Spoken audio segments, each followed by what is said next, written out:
Imagine a dancer moving with perfect rhythm. Every step is precise. Nothing is random.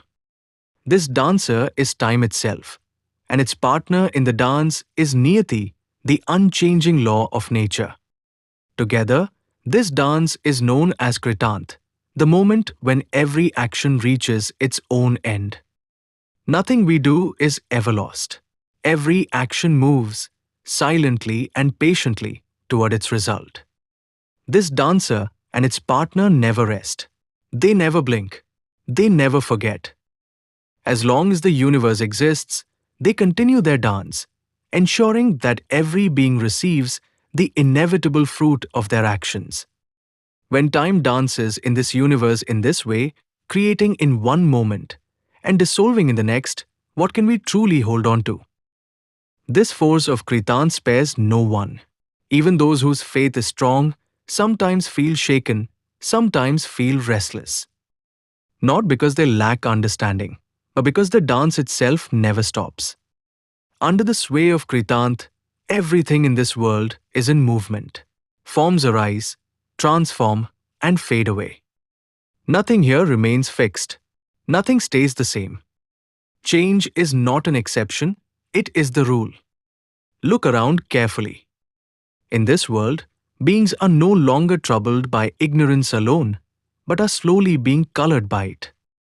Relationships, instead of freeing us, have begun to feel like bondage.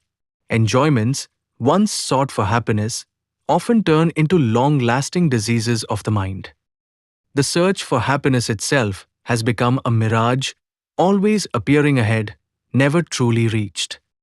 Our own senses have turned into our enemies.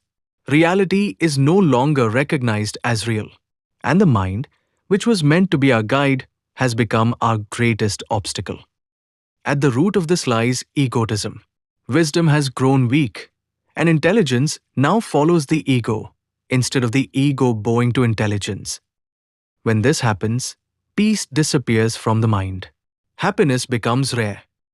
Youth slips away unnoticed. The company of the wise is hard to find, and people feel trapped, as if there is no way out of suffering. True understanding is scarcely seen anywhere. People are unable to rejoice in the happiness of others. Compassion seems to be drying up in human hearts. Day by day, humanity appears to be sinking lower. Weakness replaces strength. Cowardice overpowers courage. Unwholesome company is easily available. Noble company is rare. And one cannot help but wonder, where's time leading humanity? This mysterious power that governs creation destroys even the mighty and the powerful. What was once believed to be eternal is stripped of its permanence. Even the so-called immortals are subdued by it. If this is so, what hope is there for ordinary people like me? This power seems to dwell within all beings. When it appears as individuality, it is known as egotism. Nothing escapes its reach. Nothing remains untouched by it. The entire universe moves under its command. Here, only its will prevails. And standing before this vast, irresistible force, the seeker can only bow in humility and turn inward for truth. For what cannot be ruled by time is already free. Yog Vasistha.